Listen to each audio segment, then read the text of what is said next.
ಇದೊಂದು ಒಳ್ಳೆ flavourful rice recipe. ಯಾವಾಗಾದ್ರೂ ಬೆಳಗ್ಗೆ ಲೇಟಾಗಿ ಎದ್ದಾಗ ಫಟಾಫಟ್ ಅಂತ ಮಾಡ್ಕೋಬಹುದಾದಂಥ ಬೆಸ್ಟ್ ಲಂಚ್ ಬಾಕ್ಸ್ ರೆಸಿಪಿ ಅಂತಾನೆ ಹೇಳ್ಬೋದು. ತುಂಬ ಸಿಂಪಲ್, ಟೇಸ್ಟ್ ಮಾತ್ರ ಸಖತ್ತಾಗಿರುತ್ತೆ. ಇದನ್ನು ಮಾಡೋದಕ್ಕೆ ಒಂದು ದೊಡ್ಡ ಇಡಿಯಷ್ಟು ಪುದೀನ ಎಲೆ, ಸ್ವಲ್ಪ ಕೊತ್ತಂಬರಿ ಸೊಪ್ಪು, ಖಾರಕ್ಕೆ ತಕ್ಕಂಗೆ ಹಸಿಮೆಣಸಿನ್ಕಾಯಿ, ಒಂದು ಅರ್ಧ ಇಂಚಷ್ಟು ಶುಂಠಿ, 7-8 ಎಸಲಷ್ಟು ಬೆಳ್ಳುಳ್ಳಿ, ಅರ್ಧ ಸ್ಪೂನಷ್ಟು ಜೀರಿಗೆ, ಹಾಗೆ 10 ಕಾಳುಮೆಣಸು ಸಹ ಹಾಕ್ಕೊಂಡು ಬೇಕಾಗಿರೋಷ್ಟು ನೀರು ಹಾಕಿ ಇದನ್ನು ನುಣ್ಣಗೆ ರುಬ್ಬಿಟ್ಕೋಬೇಕು. ಈಗ ಸ್ಟವ್ ಮೇಲೆ ಬಾಣಲಿನ ಇಟ್ಕೊಂಡು 1-2 ಸ್ಪೂನ್ ಎಣ್ಣೆ, ಸಾಸಿವೆ, ಕರಿಬೇವಿನ ಎಲೆ ಇದ್ದರೆ ಒಂದು ಸ್ವಲ್ಪ ಗೋಡಂಬಿ ಹಾಕ್ಕೋಬೋದು, ಇಲ್ಲಾಂದರೆ ಸ್ಕಿಪ್ ಮಾಡಿ ಮಾಡ್ಕೋಬೋದು. ಹಾಗೆಯೇ ಒಂದು ಈರುಳ್ಳಿನ ಸಹ ಸಣ್ಣದಾಗಿ ಹೆಚ್ಚಿ ಹಾಕ್ಕೊಂಡು ಚೆನ್ನಾಗಿ ಸಾಫ್ಟಾಗಿ ಫ್ರೈ ಆದಮೇಲೆ ನಾವು ರುಬ್ಬಿಟ್ಟಿರೋ ಅಂಥ ಮಸಾಲೆ, ಹಾಗೆ ಒಂದು ಸ್ವಲ್ಪ ನೀರನ್ನ ಸಹ ಹಾಕ್ಕೊಂಡು ರುಚಿಗೆ ಬೇಕಾಗಿರೋಷ್ಟು ಉಪ್ಪು ಹಾಕಿ ಇದರಲ್ಲಿರೋ ಅಂಥ ನೀರಿನ ಅಂಶ ಎಲ್ಲ ಹೋಗೋವರೆಗೂ ಚೆನ್ನಾಗಿ ಲೋ ಫ್ಲೇಮಲ್ಲೇ ಫ್ರೈ ಮಾಡ್ಕೋಬೇಕು.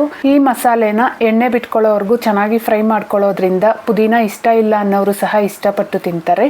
ಹಾಗೆ ನಾನಿಲ್ಲಿ 3 ಜನಕ್ಕೆ ಆಗೋವಷ್ಟು ಅನ್ನ, ಹಾಗೆ ಒಂದು ಅರ್ಧ ಲೆಮನ್ನ ಸ್ಕ್ವೀಸ್ ಮಾಡಿ ಹಾಕ್ಕೊಂಡು ಚೆನ್ನಾಗಿ ಮಿಕ್ಸ್ ಮಾಡ್ಕೊತಾ ಇದ್ದೀನಿ. ಅಷ್ಟೇ, ಸಿಂಪಲ್ ಆ್ಯಂಡ್ ಟೇಸ್ಟಿ ಪುದೀನ ರೈಸ್ ರೆಡಿ.